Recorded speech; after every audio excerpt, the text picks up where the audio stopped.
Hi guys, it's Alan and welcome back to the Library of Alexandria. So today guys, I'm gonna do a book haul. I hadn't realized how many books I had accumulated since the last time I did a haul, which was like the beginning of July. I almost said January. No, it's like the beginning of July.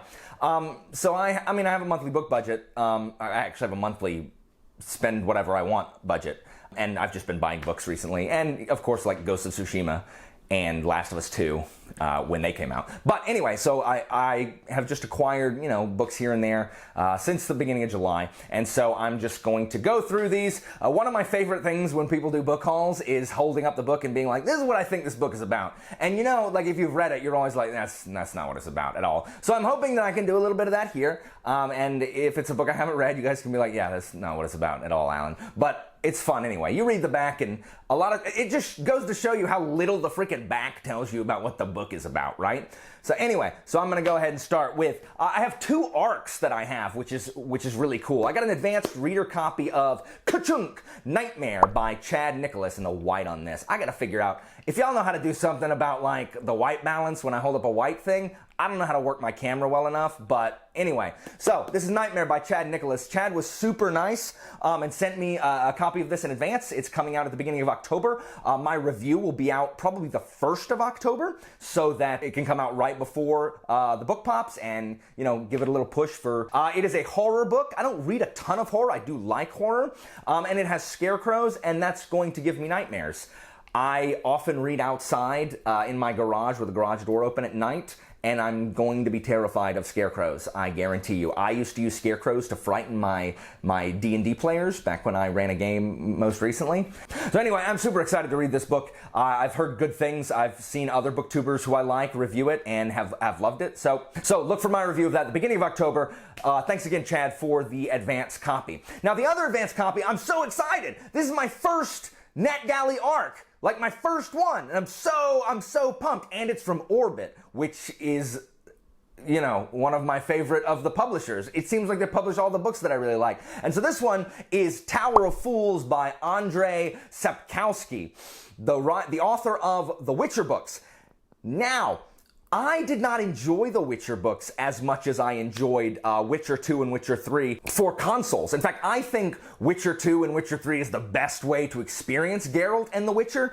I didn't really, when I went back and read them, I didn't feel like I really had missed anything that wasn't explained adequately enough in those two games. I never played the first one because I didn't have a computer that could run it when it came out, but Witcher 2 and 3 were just fine. This may be why I do not hate Triss, and in fact prefer Triss over Yennefer. So I expect to get some, hate comments for that. I heard she does some weird stuff in the books. I didn't read that when I made my decision, but my Geralt in Witcher 2 and 3 is a Triss guy. So anyway, this book, Tower of Fools, it is a historical fantasy based on the Hussite Wars, which is a Protestant rebellion. It's like the Bohemian Revolution, it was called. The Hussites are a Protestant organization, and the Catholics never like when the Protestants rise up. And so that's kind of what it is based on. It's really hard to describe. I'm just going to read the back of it because I don't really know how to describe this book. And the Hussite War is not a specialization of mine as far as historical periods are concerned, but it sounds super cool. Reinmar of Belawa, sometimes known as Rainoven, is a healer, magician, and according to some, a charlatan. When a thoughtless indiscretion forces him to flee his home, he finds himself pursued, not only by brothers bent on vengeance, but also by the Holy Inquisition. What? In a time when tensions between Hussites and Catholic countries are threatening to turn into war and mystical forces are gathering in the shadows, Rainoven's journey will lead him to the Narinturm, the Tower of Fools. The tower is an asylum for the mad, or for those who dare think differently and challenge the prevailing order, and escaping it, avoiding the conflict around him, and keeping his own sanity will prove more difficult than he ever imagined. That sounds so cool. Now, this is not a new book. This came out in actually 2002 in Poland. It is new to English. This is a new translation, so us in the English-speaking world will have our first crack at it. And I'm super excited to read this and get my review up. I'm not supposed to get it up until 2 weeks before it launches, which is like the 26th of October, but I'm definitely excited to read this and see what it is all about. Because again, I love the world of The Witcher. I just didn't super love the books. I actually like the short stories more than the novels. All right, moving on. And coming in at the #1 slot of worst covers in history is, boom, Warbreaker by Brandon Sanderson. Now look at this cover. I would never buy a book that had this cover, like ever. If I did not know that this was Brandon Sanderson and know kind of already that it was recommended, I would never pick this book up. I would never be in the store, like pulling out the covers, looking at them and be like, oh, you know, a half-naked lady with white hair breathing out a streamer that is, you know, stolen from the high school color guard team. I would never buy that book, ever. But I have heard that I've heard it's good. I've heard it's tied into the Stormlight Archive, which I have also not read. Remember, I have not read a Brandon Sanderson yet.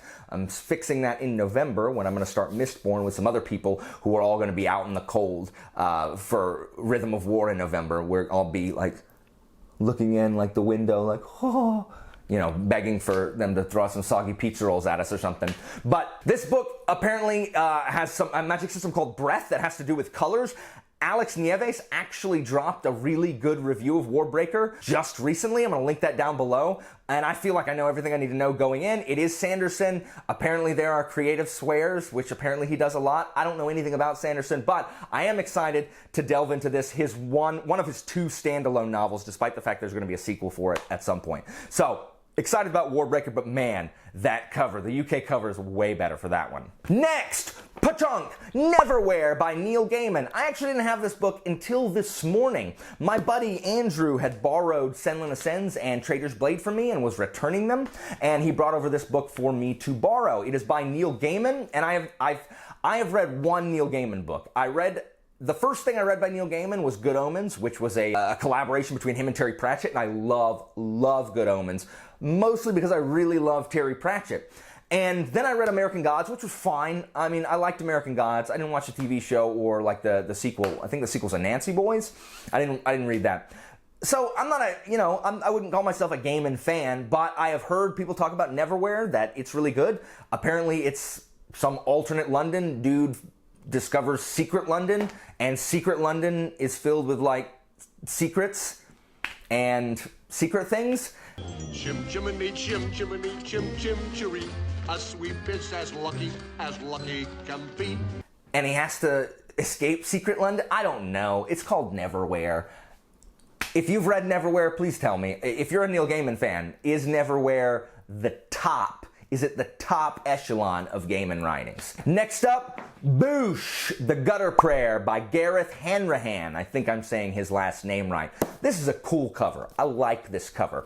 So I had kind of seen this book before, but I hadn't really thought about it until Jessie at Jessie May did her underrated fantasy books video. And since then we've been talking in the Discord about kind of wanting to read this. My buddy Sam on his Kindle, after watching that video, it came up with, if you like The Hod King, you should get this. And, you know, we love the Senlin books.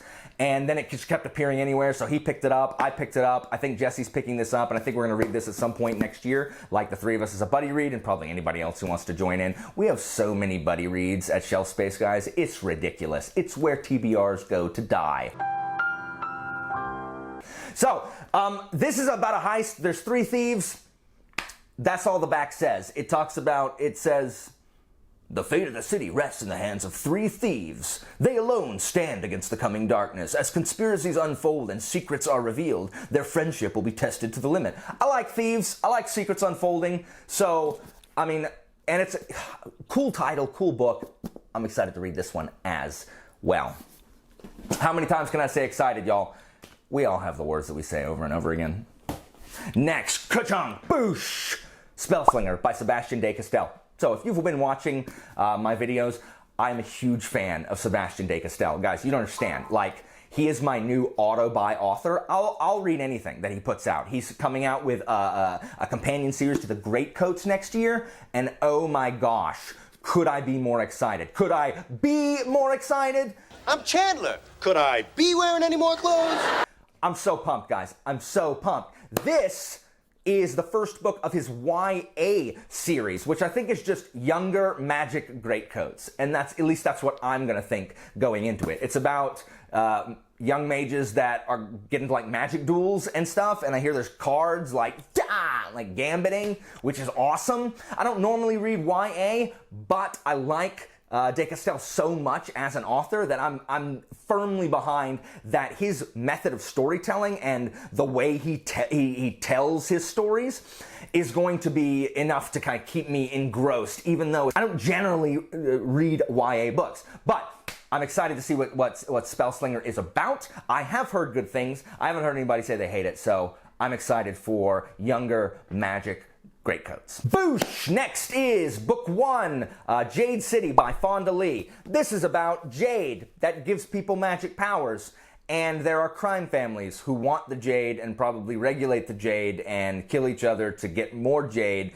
because Jade equals powers. That's what I'm assuming. I think it's like Asian gangsters, so that's cool. I've heard nothing but good things about this book. I know Jashana loves this book. We're actually reading this as an unofficial buddy read next month in the Shelf Space Book Club. We have an official one that's a live show, and that's the big deal. But then someone says, "Hey, has anybody read this?" And everybody's like, "Let's read that together!" And so we add like 20 more. So this is one of the books we'll be reading next month for Shelf Space. I've heard it's super good. The third one is not out yet, which is frustrating. So I don't super want to like jump into a series that I got to wait another year to come out with the last book. But I mean, it's Magic Jade, guys. Next, we got a good one here. Boosh, The Dragon Republic by R.F. Kuang. This is a sequel to The Poppy War, which, if you saw my video, I have a review up for it. The Poppy War is so good. It's so good, and I'm so excited to read this one. I love how it kind of mirrors a lot of things that happen in history. If it continues mirroring and Ren is based on who Kuang says she's based on, I have so many predictions about what's going to happen in this book and in The Burning God. This one is probably more about... What says it's more about the Empress. We hear there's more about the Hesperians. We left off the Poppy War with a bunch of questions to be answered, and I didn't really know how the book could continue from there, but I'm excited to see where this book goes after it picks up from the first one. Now, again, my buddy Sam read this, and he finished Poppy War in 2 days. 2 days to finish Poppy War. Gave it 5 stars, boom. Gave this one 3. So he won't tell me why, because he says it's spoilers, so I have to read it to figure out why he did not like this book as much as Poppy War. But Jesse from The Bookish Mom has read this and likes it even better than the Poppy War, so I will have to be the arbiter of who is correct. So I'll be reading this next month as well. And next, this may be one of the books that I'm most excited to read soon, and that's Boosh, The Sword of Kaigen by, I didn't look at it before, dang it, M.L. Wong.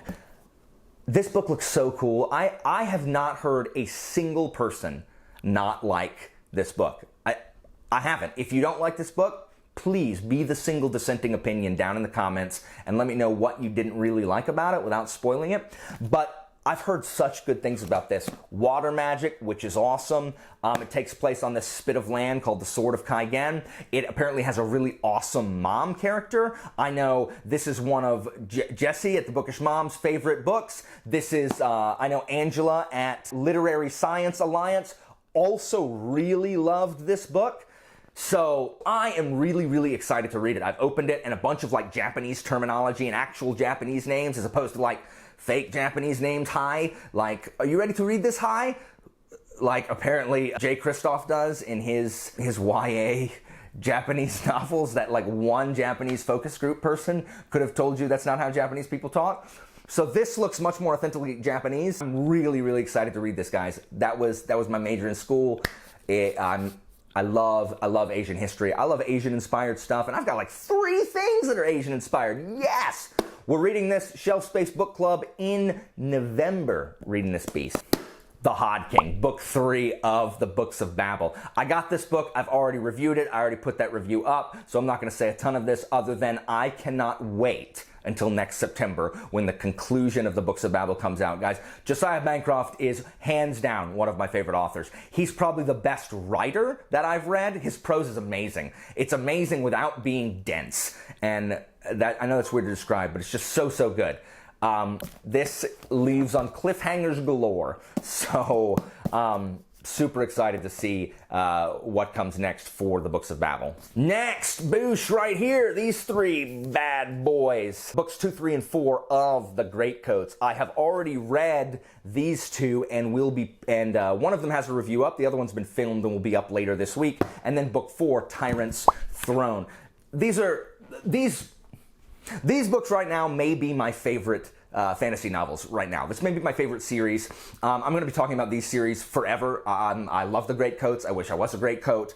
I think De Castell, like I said earlier, is just a fantastic writer and a fantastic storyteller. Book 3 was probably my favorite so far. I'm hoping that Tyrant's Throne is even better. However, I lost, if you haven't seen my challenge here, of the blindfold book cover challenge that I had hubris going into and failed. The punishment is that I cannot read A Tyrant's Throne until November. I am ready to read it right now, but there's no point in making bets if you're not going to actually live up to your end of the bargain. If you lose, I would want people to live up to their end if they lost, so I'm not going to read it until November. That sucks because it's so good. Fortunately, book 3 kind of left off at a place where I'm totally okay with kind of leaving it for a minute. It didn't leave on a cliffhanger. Everything kind of wrapped up, really. Even though I know what book 4 is where it's going to go and what it's going to be about, and it seems awesome, it at least isn't like wrapping up any storylines that I was waiting from book 3. So I'll be reading that in November, and you'll see. It'll be the first thing I read in November, guaranteed. Next, I've already talked about this book because it's on my TBR now, like I should be reading this now. I'm hoping to finish this before the end of September. I'm really going to try. But this is Peace and Turmoil by Elliot Brooks, and this is an awesome cover also. So, this is political fantasy. I love political fantasy. I always love political fantasy. This is not new for me. Long Press Quartet is nothing but political fantasy, which is why I like it. I'm eager to read this because I have terrible luck with the books that I order. I just had to send my copy of Rage of Dragons back because it's missing the last 30 pages, including the glossary and the little cast system. Well, with this bad boy, before I start reading this book, I can be treated to, in the front, how to make a dress in an hour. And I'm just gonna go ahead and show you a little video of the beginning of this book. We've got, at the beginning of this book, we've got how to make a dress in an hour so that I can be ready with my husband to go outside. Look, there's sewing machine, complete the blouse. Look at this. Finish the dress, do all that. And then when you think you're done and you can start the freaking book, we got some blank pages. And then, just in case you needed to tell the Irish how they could solve their overpopulation problem, Jonathan Swift gives you a modest proposal. Literally, the entirety of a modest proposal, where he talks about, hey, you can just eat the babies if there's overpopulation, and then it's over, and then finally, I get to read the book. So when I got this book, I actually had to message Elliot to see if like this was actually printed correct and if there was like a reason I needed to know how to make a dress, or more importantly, like if Modest Proposal was somehow related to her book. No, it's a misprint, but I kept it because it's kind of cool. But I mean, are you kidding? Like, what is at the front of my book? Anyway, if y'all need to know how to make a dress in an hour, I'll send you the pictures, all right? Next, we have the Trader Barbacorant by Seth Dickinson.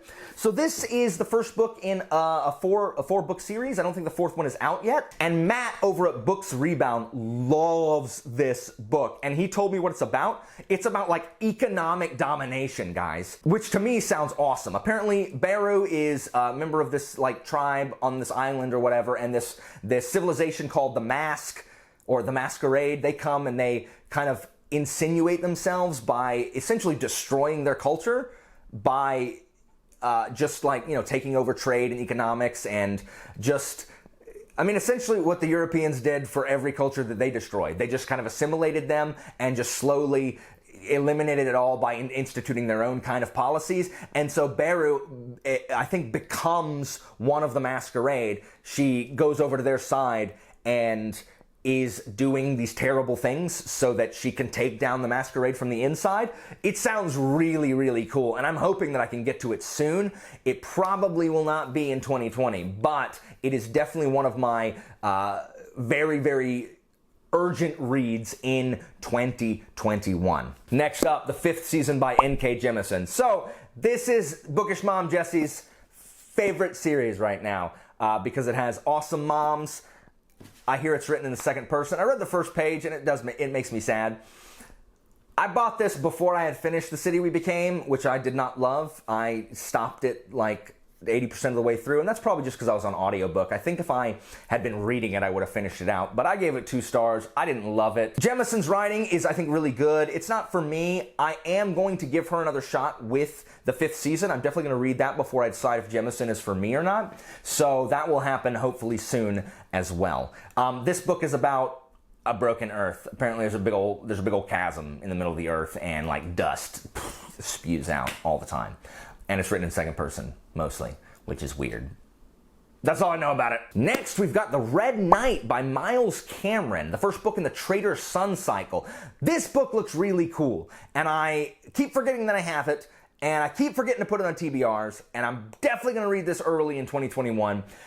I hear there's a ton of fighting in this, and it's very detailed, like dueling, which I loved in The Greatcoats. It's about a mercenary company that's kind of hired to protect an abbey, and they go and fight some monsters, but it's apparently about way more than that. And I hear there's a lot of POVs, a ton of fighting, but what I've seen is it has been really good of it, and I kind of read the first page, and I really like it. I like the style that it's written in, so I am eager to read it. I don't love the fact that the pages are like this. I don't know why anybody would want their pages to stick out like that, but I definitely want to be reading The Red Knight soon. I also don't love, I've seen better, I think, other covers that I like better than this one, but, you know, the tagline, "Slaying dragons is a bloody business." Oh, there's a dragon in it. I forgot about that. I'm slightly less excited now that there's a dragon, but hopefully it's a cool dragon and not a lame one. The next book is a memorial to my shame. It is Shorefall by Robert Jackson Bennett. If you watched my blindfold cover challenge, you saw that this right here is one that I absolutely should have known because I love Foundry Sign, because this is book 2, and I did not know it, despite the most obvious clues known to man. I don't have any other book that looks like this, and then my wife told me there was a key. If you've read Foundry Sign, the key is very important. A monument to my shame. I want to read this really bad. I really love Foundry Sign. Jessie and V and Abby all love this book so much. I hear it ends on a cliffhanger, so that doesn't really make me run out to read it because Robert Jackson Bennett hasn't even announced the 3rd book yet, so I may leave this one for a hot minute, which, if I was going to do that, why did I get the hardback? I literally could have waited till the paperback came out to match my Foundry Sign paperback. Dadgummit! Shorefall keeps shaming me and shaming me. Up next, The Black Prism by Brent Weeks, first in the Lightbringer series. I think there's 5 books. Samwise really likes this. Jessie really likes this. This is, it has apparently an awesome magic system that has, again, to do with colors, and there's a guy called the Black Prism who can use all the colors, and he's the most powerful person in the world. I hear that it does have a character named Kip, and if I have not ranted about this before on one of my videos, I know I have in the Discord, I don't like characters with really short names like Kip or Pug or Rand, like really just bland, like bleh names like that. I don't like them, so I'm hoping that I have heard good things, so I'm hoping that the content of this book will elevate itself above Kip. You know what I think of when I think of Kip? I think of Napoleon Dynamite's brother, right? Napoleon, don't be jealous that I've been chatting online with babes all day. Try and hit me, Napoleon. I'm training to be a cage fighter. Just try and hit me. That's all I'm going to be picturing this whole book. So if you've read it, guys, that's what I'm picturing. I hear Brent Weeks really likes to talk about women's bodies in this. All right, I mean, I guess. Second to last, I have this hardback right here of the complete works of H.P. Lovecraft. So guys, Lovecraft is a terrible man. He died penniless, and probably well-deserved, because he was extremely racist, extremely xenophobic, extremely homophobic. He hated everybody that was not like white Anglo-Saxon Protestant, probably. Horrible, horrible man. But his contribution to the horror genre cannot be denied. I love Lovecraft stories. I love the way he builds dread. I love the way he builds suspense. If you have not read a Lovecraft story, you go ahead and read a couple. I promise you, you will come out with at least 3 new vocabulary words that you didn't know prior. His prose is pretty dense, so they are sometimes a slog, but I just love the format a lot of his stories are. It's just normal people coming across this paranormal, supernatural stuff, and just this slow build to terror or madness, and just watching how they cope with it. People don't win in Lovecraft stories. They meet things for which their imagination was never supposed to even kind of fathom.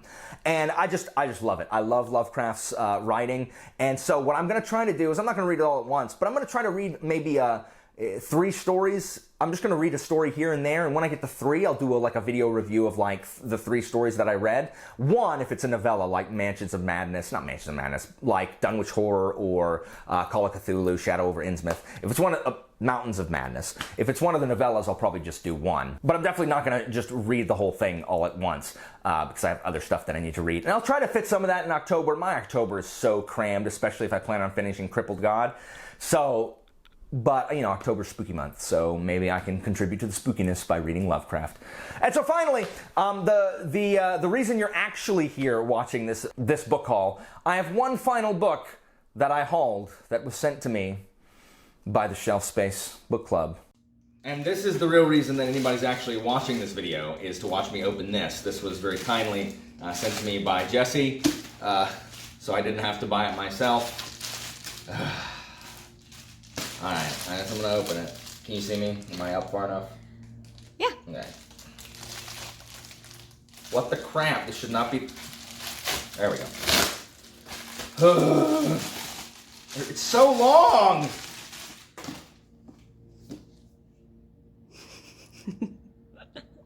Court of Thorns and Roses. I would never own this book. I would never own a book like this. I do like that it's bumpy. I do like that. Stupid Tamlin. Stupid Feyre.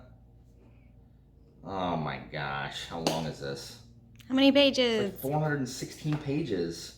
Oh, that's not bad. Not compared to what you read. I could have sworn tendrils of star-kissed night trailed in his wake. Oh my gosh. Alright, well... This book is on my TBR. So yes, that book is A Court of Thorns and Roses. I would never buy this book. And if you like it, that's fine. I'm not trashing the stuff you like to read. Not everybody doesn't have to like the same thing, but this is not a book that I would normally read. It's just not. And, oh man, I lost the bet, guys. I lost. And so therefore, instead of reading Tyrant's Throne in November, or in October, I have to read this. So this has been put on my October TBR. I will be vlogging the experience, and I promise you it will be my highest watched video. Which really, if you think about it, that's really sad that everyone will be watching the video of the book that I don't even like, watching me be miserable. You're all terrible. So guys, that's it for my this book haul. It'll probably be a hot minute. It'll probably be after Christmas, because I'm sure I'll get books for Christmas. So after that will probably be my next haul. But if you've read any of these books, tell me which ones I should be prioritizing, guys. And if you are just here to watch me having unboxed ACOTAR, shame on you. Shame on you. Thanks for watching, guys, and I'll see you next time.